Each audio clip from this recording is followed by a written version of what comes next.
जिरोबाट hero भएको जीवन्त पात्र हो। जीवनबाट भाग्दै हिँडेको यो पात्र आज संसारलाई जीवन दिने व्यक्तित्वको रूपमा स्थापित भइसकेको छ। ड्यानियल एले। ड्यानियल एलेले एउटा प्रसङ्गमा के भनेका छन् भने, म जिरोबाट यो लेभलसम्म, हिरोइक लेभलसम्म आएको छु र यहाँसम्म आउँदा मैले के गरेँ भन्ने सायद तपाईहरु सबैको जिज्ञासा होला। म कसरी त्यो असफलताको दलदलबाट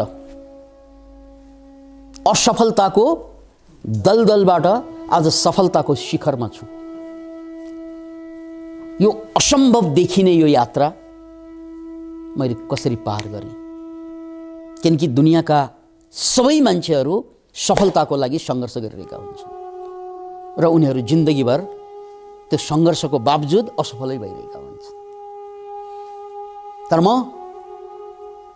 यो शिखरमा पुग्नुको पछाडि मैले के गरेँ त्यो ठुलो कुरा होइन, मैले के गरेँ त्यो ठुलो कुरा होइन, त्यो प्रमुख कुरा होइन, तर मैले के गरिनँ त्यो ठुलो कुरा होला है। सिक्ने तरिका यो।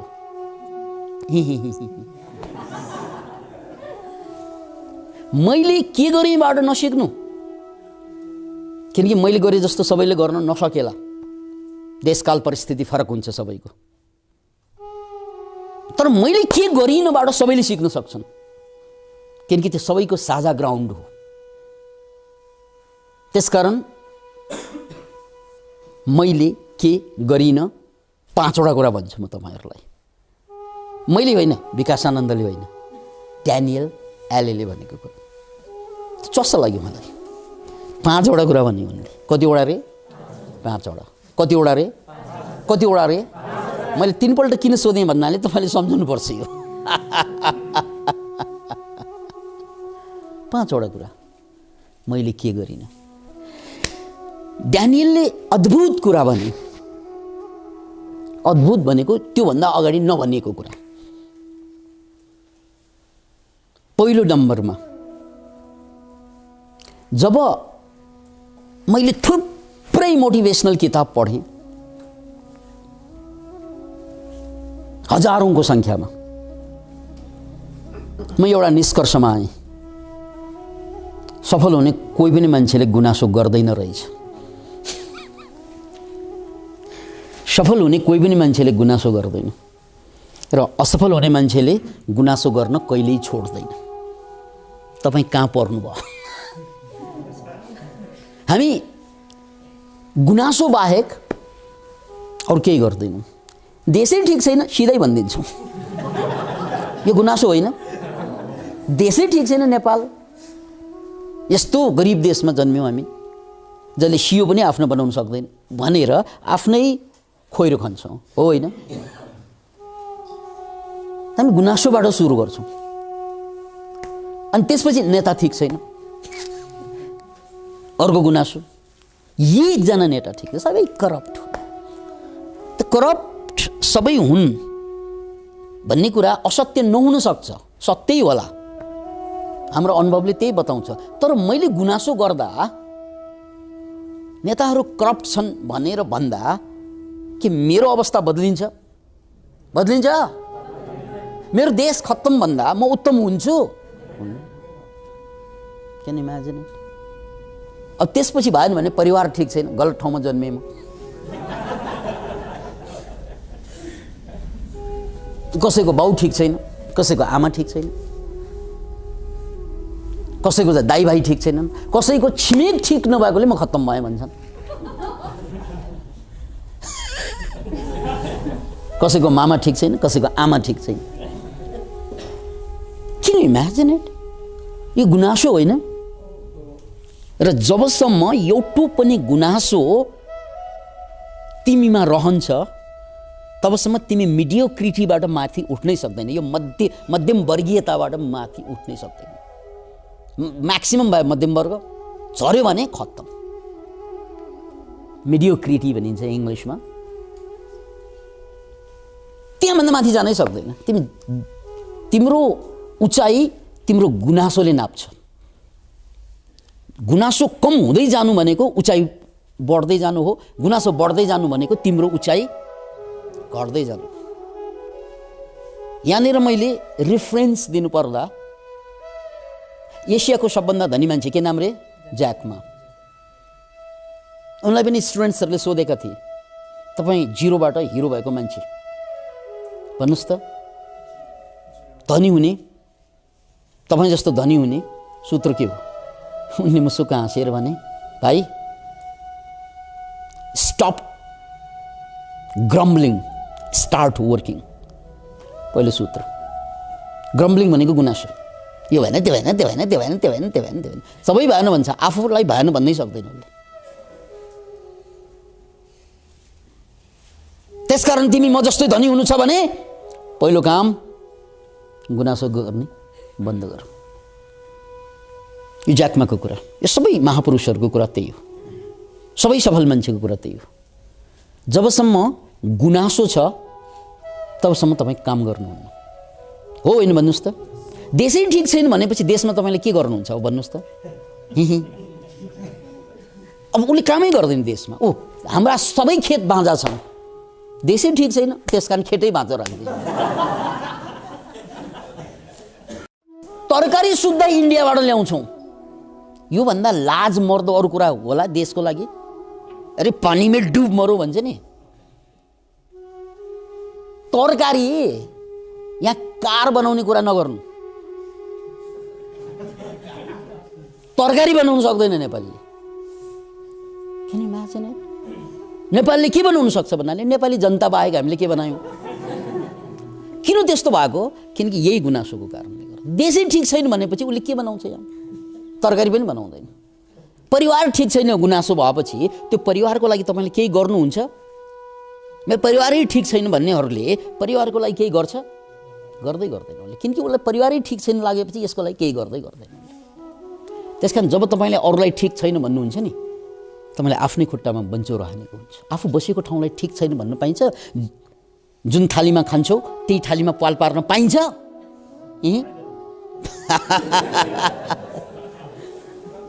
जुन डुङ्गामा चढिन्छ त्यसैलाई चाहिँ पाल पार्न मिल्छ? मिल्दैन। त्यो डुङ्गा सानो भए पनि पाल पार्न मिल्दैन, ठुलो भए पनि मिल्दैन। किनकि सानै डुङ्गा भए पनि त्यो डुङ्गामा त म जन्मेको हुँ, हुर्किएको हुँ, त्यहाँ पाल पाऱ्यो भने मेरो ज्यान जान्छ। तर म गर्छु त्यही, जोसँग बसेको छ उसैलाई गाली गर्छु म, हो जोसँग नजिक छ त्यसैलाई गाली गर्छु। जगदीश चित्राको एउटा गजल छ, बडा अद्भुत गजल छ। जो लोग पास रहते हैं उसे हम बुरा कहते हैं। के रे हो होइन? गर्ने त्यही होइन र हामीले? जो लोग पास रहते हैं उसे हम बुरा कहते हैं, जिसे देखा तक नहीं उसे हम खुदा कहते हैं। Can you imagine? यही त हाम्रो पतनको कारण हो, नदेख्नेलाई खुदा। अनि जसले तपाईको लागि के गरिरहेको हुन्छ बिहानदेखि बेलुकासम्म, ऊ बुरा। Can you imagine it? यही होइन अपराध हामीले गरिरहेको? यही होइन गल्ती हामीबाट भइरहेको? हो, त्यसकारण चाहे ज्याकमाको कुरा गर्नुहोस् या ड्यानियल एलेको कुरा गर्नुहोस्, म कसरी बाहिर आएँ त जिन्दगीको दलदलबाट? मैले बुझेँ, हजारौं किताब पढेपछि बल्ल मेरो आँखा खुल्यो। हजारौं किताब पढेपछि बल्ल मेरो आँखा खुल्यो। हजारौं मोटिभेसनल बुक्स पढेपछि बल्ल मेरो आँखा खुल्यो।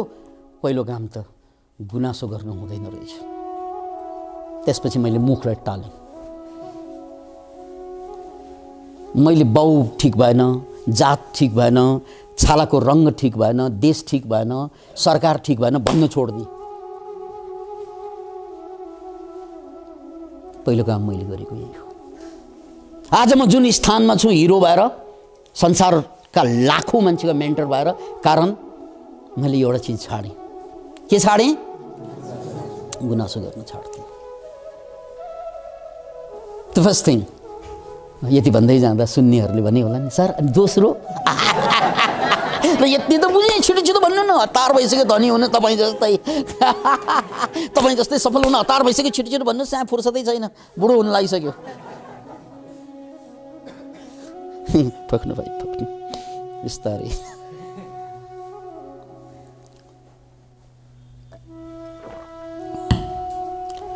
सानोमा म गुनासो गर्दै हिँड्ने मान्छे, ड्यानियलको कुरा। सानोमा म सबै चिजको गुनासो गर्नै पर्थ्यो मैले, किनकि म गरिब थिएँ, किनकि मलाई सबैले हेप्थ्यो। त्यसकारण मैले उनीहरूको गुनासो त गर्नै पर्थ्यो। गर्दै हिँडेको मान्छे र त्यसको एउटै मात्र कारण मैले ठम्याएँ, म गरिब भएर हेपिएको। धेरैको बुझाइ त्यही छ, हामी गरिब छौँ त्यसकारण हेपियो न। तपाईँ गरिब भएर हेपिएको होइन, मान्छे गरिब भएर हेपिँदैन, मूर्ख भएपछि हेपिन्छ। कसैले काम नलागेपछि हेपिन्छ, हो होइन भन्नुहोस् त? हे मान्छे, के अरे तिमीलाई गरिब भएर कसैले हेपेको होइन, तिमी कसैको लागि काम लागेनौ, त्यसकारण हेपेको। जान त्यसलाई, के अरे तिमी गरिब भएर तिमीलाई हेपेको होइन, तिमी गरिब भएर तिमीलाई हेपेको होइन, तिमी गरिब भएर तिमीलाई हेपेको होइन, तिमी कसैको लागि कामै लागेनौ, त्यसकारण तिमीलाई हेपेको। सोच्नुहोस्, काम नलाग्ने मान्छेलाई हामी हेप्छौँ कि गरिबलाई हेप्छौँ ल भन्नु? अरे गरिब छौ त के भयो? गरिबसँग प्रेम त गर्ने ताकत हुन्छ नि, हुँदैन? सेवा गर्ने त ताकत हुन्छ नि, हुँदैन? अरूको प्रशंसा गर्ने ताकत त हुन्छ नि, हुँदैन? त्यसको लागि पैसा चाहिन्छ, अरूलाई धन्यवाद दिनको लागि, अरूलाई सेवा गर्नको लागि, अरूलाई माया गर्नको लागि, कृतज्ञ हुनको लागि पैसा चाहिन्छ? चाहिँदैन। त्यसकारण यो मूर्खताबाट बाहिर आउनुहोस्, यो बेवकुफीबाट बाहिर आउनुहोस्। यो ऐतिहासिक बेवकुफी हो। हामी जम्मैको मुखमा डायलग छ, पैसा नपाएपछि सबैले हेप्छ। झुट। कसैको लागि केही काम नलागेपछि हेप्ने हो। तपाईँले कुकुर पाल्नुहुन्छ कि हुन्न घरमा? पैसा भएर पालेको हो उसलाई? कुकुरलाई चाहिँ मान्छेले झुलमा सुताउँछ, हो होइन? हेप्यो? पैसै छैन उसँग, खोइ हेप्यो? आफ्नो काखमा ल्याएर सुताउँछ, हेप्यो उसलाई? किन नहेपेको? यससँग त पैसै छैन, सुखै छैन। माया गर्छ त नि हो। तपाईँ पनि माया गर्न सिक्नुहोस्, कुकुर भए पनि हुन्छ। अरे यार, तपाईँ कुकुरले जति पनि वफादार हुन सिक्नु भएन के? त्यसकारण तपाईँलाई हेपेको मान्छेले। बिस्तारै विकास आनन्द, यो तपाईँको कथा व्यथा बताउँदैछु। त्यसकारण गरिब भएर कसैले कसैलाई हेप्दैन, कसैको लागि म काम लागेन। न माया गर्ने ताकत छ मसँग, न प्रशंसा गर्ने ताकत छ मसँग, त्यसकारण मलाई हेपेको हो, होइन भन्नुहोस् त? That's all. कति झुटमा बाँचेको भने, कति झुटमा बाँचेको। म गरिब छु त्यसकारण हेप्छ। अचेलको जमानामा पैसा नभई हुँदैन भन्छ। पैसा भएका श्रीमतीहरू छोडेर गएका छैनन्? अब पैसा भएर चाहिँ गएको, पैसा भएको बावजुद पनि त जान्छ। पैसा भएका मान्छेहरूले छोराले बाउसँग चाहिँ बाउलाई हत्या गरेका छैनन्? त्यसकारण पैसाले के लछारपाटो लाउँछ? इट्स नट पैसा। You are good for nothing. इङ्ग्लिसमा बडो गजबको फ्रेज छ, के अरे गुड फर नथिङ भनेको काम नै नलाग्ने मान्छे। तिम्रो समस्या तिमी काम लाग्दैनौ, पैसा नभएको होइन। तर तिम्रो फेरि मूर्खता यो छ कि पैसा नभएकोले मलाई चाहिँ कसैले वास्ता गरेन, होइन? तिमीले माया नगरेकोले वास्ता नगरेको, तिमीले सेवा नगरेकोले वास्ता नगरेको, तिमीले तारिफ नगरेकोले वास्ता नगरेको, हो होइन भन्नुहोस् त? सिम्पल। ओके। त्यसकारण ड्यानियलले बुझेको कुरा, म सानो छँदा मलाई त्यही लाग्थ्यो, पैसा छैन त्यसकारण मलाई हेप्यो। तर यो हजारौँ किताब पढेको बावजुद, हजारौँ किताब पढिसकेपछि एउटा कुरामा त म छर्लङ्गै भएँ। मैले बुझेँ। मैले के बुझेँ? पैसाको पछि लाग्नु हुँदैन। सिम्पल कुरा। दुनियाँ गरिब किन हुन्छन्? यो दुनियाँ 95% मान्छे, मैले बुझेँ, पैसाको पछि लाग्नाले गरिब हुन्छन्। Can you imagine it? हे पैसाका पछि लाग्नेहरू, बिहानदेखि बेलुकासम्म खालि पैसा पैसा पैसा, न बाप बडा न मैया, सबसे बडा रुपैया भनेर हिँड्ने मान्छे।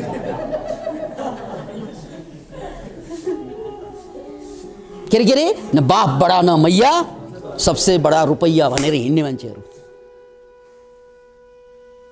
त्यसमध्ये म पनि थिएँ। ड्यानियलले भने पैसा पैसा। तर मैले बुझेँ दुनियाँमा 95% मान्छे कहिल्यै उठ्दैन यो धरतीमा, हिजो पनि उठेन, आज पनि उठ्दैन। त्यस्ता क्रान्तिहरू कति भए तैपनि 95 नै रहे। किन थाहा छ? किनकि मान्छे पैसाको पछि लाग्छन्। यो कुरा बुझेपछि मैले पैसाको पछि लाग्न चटक्कै छोडिदिएँ। बुझ्नु भनेको बदलिनु हो यार, बुझ्नु भनेको बदलिनु हो, बुझ्नु भनेको जान्नु होइन। गलत नगर्नुहोस्, बुझ्नु भनेको जान्नु होइन। जान्न त धेरै कुरा जानेका छौँ, यो बाठो छ भन्छ नि त्यसलाई, या कति बाठो, कति कुरा जाने, यो बाटो मान्छे कामै लाग्दैन।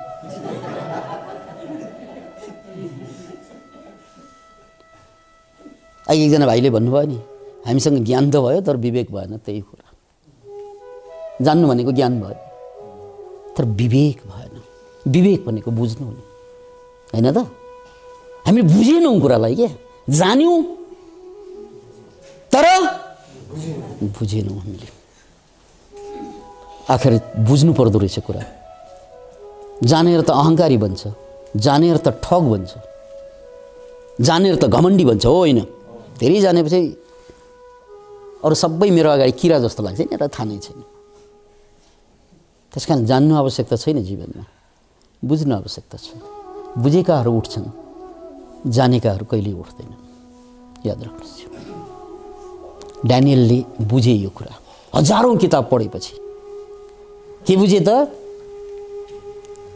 पैसाको पछि लाग्नेहरू गरिब हुने रहेछ। अनि के को पछि लाग्दैन? पैसा के को पछि लाग्दैन? त्यहाँ शब्दै फरक छ। Money and wealth is different thing. याद राख्नुहोस् यो कुरा, money and wealth is different thing. बार बार चिट्ठा पढेर एकजना मान्छेले त दुईपल्ट करोडौँको चिट्ठा पढेको थियो अमेरिकामा। दुवैपल्ट चिट्ठा पढेर पनि गरिबको गरिबी मरे। त्यो कौन बनेगा करोडपतिको एकजना मान्छेको इन्टरभ्यू आइरहेको थियो। सुन्नुभएको छ कसैले? करोडपति हुँदा हुँदै 2-3 वर्ष 4 वर्षमा फेरि गरिब भयो। किनकि पैसा आउनुलाई धनी भनिँदैन। That is the money, you need a wealth. सम्पत्ति र पैसा फरक कुरा हो। पैसा त चोरले पनि पाउँछ, डाकाले पनि पाउँछ, बग्लीमाराले पनि पाउँछ, ठगले पनि पाउँछ। पैसा कमाउनु त ठग, लुटेरा, डाका, बग्लीमारा सबभन्दा छिटो आम्दानी गर्ने घुस्या फटा। यो देशका एक लुटेराहरू भन्छौँ नि, जसलाई हामीले चाहिँ सरकारले डामेर जेल हालिसकेका छन्, जो जेलबाट बाहिर निस्केका पनि छन् कति। यिनीहरूसँग पैसा मात्रै छ, वेल्थ छैन, सम्पत्ति छैन। सम्पत्ति र पैसा फरक छ। सम्पत्ति भनेको त्यो पैसालाई बनाउने स्किल र जोगाइराख्ने स्किल, द्याट इज सम्पत्ति। त्यसकारण त्यहाँ पैसा नभए पनि हुन्छ, सम्पत्ति चाहिन्छ। हामी पैसा खोज्छौँ मूर्खहरू, सम्पत्ति खोज्दैनौ तिमीहरू भनेर भन्छन् हामीलाई। के अरे? ड्यानियलले त्यही बुझे, पैसा खोज्नु हुँदैन, वेल्थ खोज्नुपर्छ। वेल्थ भनेको पैसा जन्मिने सिस्टम खोज्नुपर्छ। के खोज्नुपर्छ? पैसा जन्मिने सिस्टम। अब पैसा केबाट जन्मिन्छ त भन्नाले स्किलबाट जन्मिन्छ, हो होइन? स्किल। तपाईँसँग चिट्ठा पर्यो या घुस खाएर तपाईँलाई अरबौँ बनाउन सक्नुहुन्छ। त्यो अरबौँ त कसैले चोरी पनि गर्न सक्छ, सरकारले फेरि त्यसलाई राष्ट्रियकरण पनि गर्न सक्छ। तपाईँ करोडपतिबाट रोडपतिमा पनि आउन सक्नुहुन्छ। तर तपाईँसँग स्किल छ भने सुकु नभए पनि फेरि सुरु हुन्छ, हो होइन? सुकु गोजीमा छैन भने पनि स्किल छ भने फेरि सुरु हुन्छ। सिप छ भने, कला छ भने। त्यसकारण पैसा कमाउने होइन, स्किल डेभलप गर्ने। स्किल डेभलप गर्नलाई जे गरिएको छ त्यसमा सबै छोडेर लाग्नुपर्छ। That's it. त्यसकारण मैले पैसाको नामै लिन, म त सिक्नुमा मात्रै लागेँ। त्यसपछि मैले किताबपछि किताब पढेँ, त्यसपछि मैले ट्रेनिङमाथि ट्रेनिङ लिएँ, पैसा खर्च गर्दै गएँ। नभएको बेलामा भोलिन्टियरी गरेर सिकेँ। मैले पैसाको नामै लिइनँ। अनि त्यस्तै पैसाकै नाम नलिने एउटा केटी भेटी, म जस्तै। अनि 2 मिलेपछि त 2 2 1 1 2 होइन 11 बन्यौँ हामीहरू। पावर बन्यो। त्यसलाई सिनर्जी भनिन्छ। एकको त एनर्जी हुन्छ, अर्को जोडेपछि सिनर्जी हुन्छ। त्यो सिनर्जी भनेको एनर्जीभन्दा धेरै शक्ति हुन्छ। जस्तै एक र एक भनेको एक हो, अर्को एक र एक भनेको 2 हो। एकको एनर्जी र एकको एनर्जी भनेको 2को एनर्जी भयो, तर जोडिएपछि 11 हुन्छ। 9 प्लस आयो नि एनर्जी, त्यो 9 एनर्जी 9 युनिटको एनर्जीलाई के भनिन्छ? सिनर्जी भनिन्छ। त्यसकारण म जोडिना साथ चाहिँ के भयो? सिनर्जी आयो। किनकि स्किल छँदैछ, मैले सिकेको स्किल हो, उसले पनि सिकेको स्किल हो, दुनियाँलाई चाहेको पनि हाम्रो स्किल हो। बोल्ने कला, सिकाउने कला, अरूलाई चाहिँ आश्वस्त पार्ने कला, अरूलाई प्रेम गर्ने कला, अरूलाई चाहिँ धोका नदिने कला, अरूमाथि झुट नबोल्ने कुरा, यही हो सम्पत्ति। तपाईँ अरूलाई प्यार गर्नुहोस्, योभन्दा ठुलो सम्पत्ति केही पनि हुँदैन। अरूको लागि बाँच्न सिक्नुहोस्, योभन्दा ठुलो सम्पत्ति नै हुँदैन। Can you imagine it? किनकि अरूको लागि तपाईँ बाँच्न साथ अरू पनि तपाईँको लागि बाँच्छ अनि ढुक्क भएर जिन्दगी अगाडि बढ्छ। भेरी सिम्पल कुरा। त्यसकारण यो हजारौं किताब पढिसकेपछि मैले बुझेँ पैसाको पछाडि लाग्नेहरू जहिले पनि गरिब हुँदो रहेछन्। मैले पनि लाग्थेँ, छोडिदिएँ। अब 3वटा अर्को कुरा उनले भनेका छन् त्यो अर्को एपिसोडमा। Thank you.